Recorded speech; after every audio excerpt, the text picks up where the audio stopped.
Sudah sering kali aku mencoba memberitahunya bahwa dia sebenarnya adalah putraku.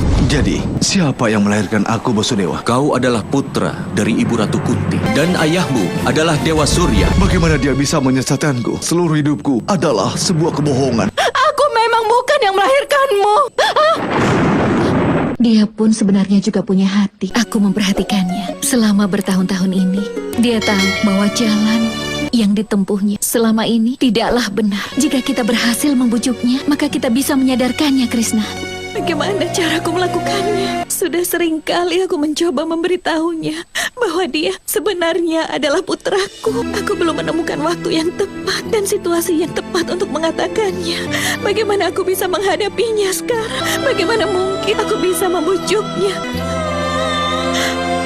Krishna, kau yang paling tahu. Kau penuh kasih sayang pada semua orang. Hanya kau yang bisa memaafkan aku dan memintakan pengampunan atas namaku. Kumohon mintakan padanya untuk melakukan sesuatu yang benar. Sekali ini saja. Seseorang yang memegang teguh kebenaran akan selalu didahulukan. Dan di dalam hal ini, aku hanya bisa mengingatkan mengenai hak yang dimiliki Karnabi. Tapi karena kau yang meminta, aku pasti akan mewujudkannya.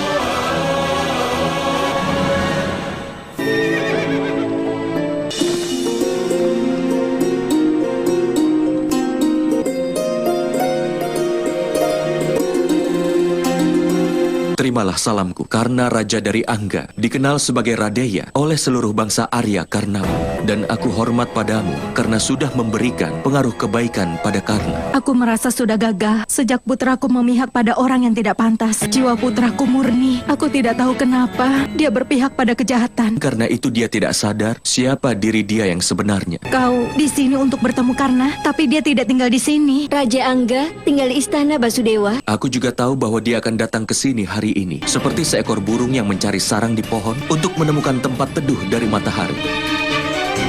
Jika dia mencoba berdiri pada ketidakadilan, dia akan datang ke sini. Keluargamu mewarisi kebaikan, itu diwariskan padanya.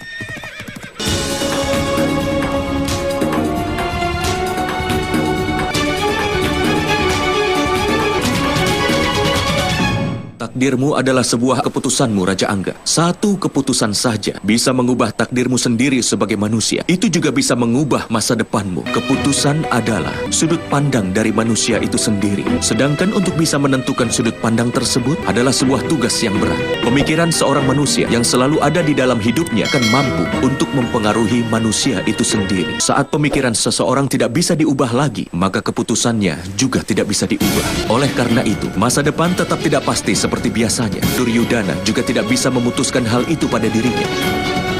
Tapi sekarang dia tidak bisa melakukan apapun tentang itu. Seseorang yang berpengalaman mampu mempengaruhi pemikirannya sendiri, Basudewa.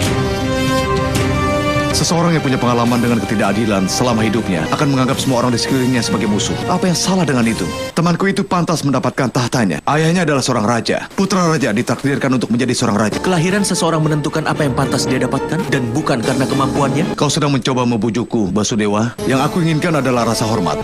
Aku tidak pernah ingin kekuatan. Yang aku tahu, kelahiran seseorang akan menentukan haknya.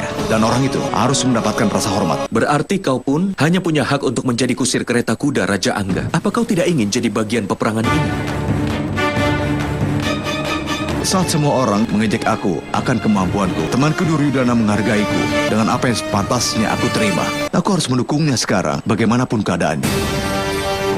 Aku tidak menganggap itu sebuah peperangan sama sekali. Aku di sini untuk menjalankan kewajibanku. Jika kau terlahir menjadi seorang raja, maka kau pantas untuk menjadi seorang raja. Kau tidak diuntungkan.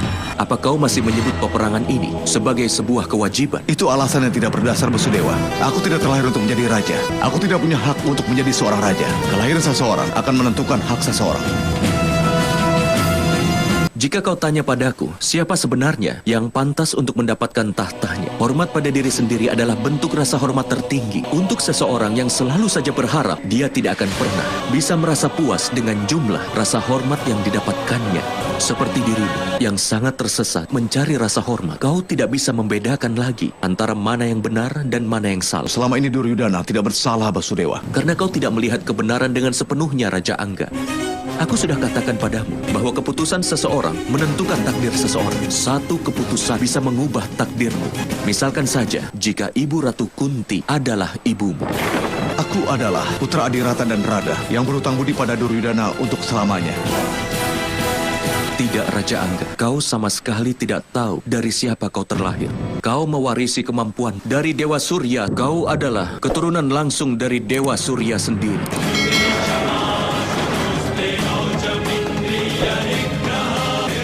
Jadi, siapa yang melahirkan aku, Basudewa? Kau adalah putra dari Ibu Ratu Kunti. Dan ayahmu adalah Dewa Surya.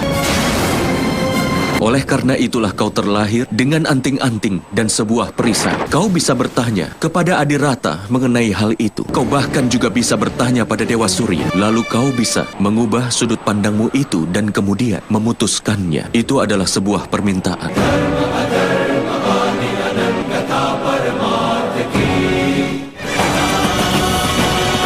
Ibu Rada, di mana kau, Ibu? Karena anakku, aku sudah memasak makanan ini untukmu. Ibu Rada, Ada apa, nak? Apa yang Basudewa katakan? tolong jawab aku, Ibu. Aku adalah putramu, kan? Kau tentu saja putraku. Basudewa yang jahat itu, dia mencoba menyesatkanku, Bu. Dia ingin membunuhku. Raja Gandhara juga bilang, kalau dia akan mencoba untuk menyesatkanku. Dia bilang seluruh hidupku adalah sebuah kebohongan. Dia mencoba membuat aku percaya bahwa aku menjalani hidup dengan kebohongan selama ini. Bahkan mempertanyakan keberadaanku. Katanya kau bukan ibuku. Tidak ada yang bisa memisahkan kita. Kau adalah putraku. Kau anakku. Siapa yang memberitahumu kau bukan terlahir dariku dan Adirata? Kenapa seseorang bisa mengatakan sebuah kebohongan seperti itu? Sejak masa kecil, aku selalu dekat pada Dewa Surya. Aku bisa melihat langsung matahari yang terik, di mana orang lain berusaha untuk menghindari matahari tersebut. Tidak peduli seberat apapun perasaanku. Tapi setiap kali aku melihat matahari, aku bisa merasa langsung tenang. Maka hatiku pun penuh dengan kebahagiaan. Perasaanku pun merasa nyaman. Tapi itu semua bukan berarti bahwa aku adalah anugerah dari Dewa Surya, kan, Bu? Cobalah kau ingat saat kau masih kecil dan aku pergi mengambil air. Aku yang selalu menjagamu. Kalau kau bukan putraku, mana mungkin aku bisa dengar saat kau menangis. Aku adalah ibumu, nak. Saat kau masih kecil, kau terjatuh dari kereta. Aku hampir saja mati melihatnya. Hanya seorang ibu sejati saja yang merasakan itu, kan? Kemarilah, lihat ini, anakku. Bagaimana aku bisa tahu makanan kesukaanmu kalau aku bukan ibumu?